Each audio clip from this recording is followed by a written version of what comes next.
চারদিকে কুম্ভ স্নানের হই হই কাণ্ড দেখে আমার ছোটবেলায় শোনা একজন সন্ন্যাসীর কথা খুব মনে পড়ছে। তার নাম বা তার কিছু আর মনে নেই এখন।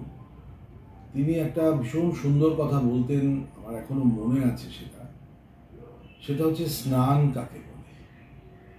এই জল দিয়ে চান করা বা নদীতে ডুব দিয়ে চান করা, এটা হচ্ছে শরীরকে স্নান করানো।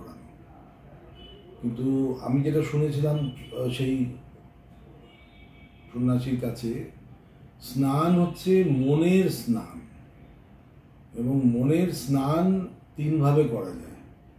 একটা হচ্ছে জ্ঞান স্নান। জ্ঞানের মাধ্যমে যদি আমার জ্ঞান চক্ষু উন্মিলিত হয়, তাহলে আমার মনের স্নানটা জ্ঞানের মাধ্যমে হতে পারে, এটা জ্ঞান স্নান।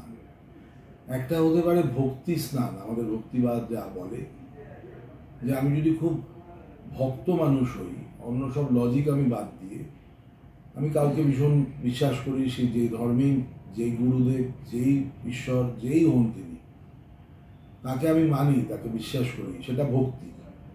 এই ভক্তি রসে আমি যদি আপ্লুত হয়ে পড়ি, তাহলে আমার মন যখন ভক্তিতে স্নান করে, সেটা হলো ভক্তি স্নান। আর 3 নম্বরটা যোগ, যেটা মেডিটেশন, এখন যোগা বলছে অনেকে।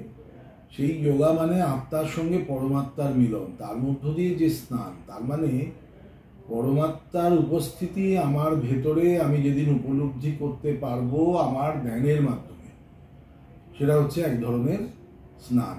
আমি কিন্তু স্বামীজির কথা পড়তে গিয়ে এই 3 ধরনের স্নানের মিল পেয়েছি। যখন আমি এই কর্মযোগ, রাজযোগ, ধ্যানযোগ, এগুলো স্বামীজির লেখার মধ্যে রয়েছে, আমি অনেকটা মিল পেয়েছি। যে তখনই এই ফিজিক্যাল স্নান, শরীরের স্নান আর মনের স্নানের যে তফাৎ, এবং জ্ঞান স্নান, ভক্তি স্নান আর যোগ স্নান, এই 3টে আমার খুব ভালো লেগেছিল। সেটাই শেয়ার করলাম সকলের সঙ্গে।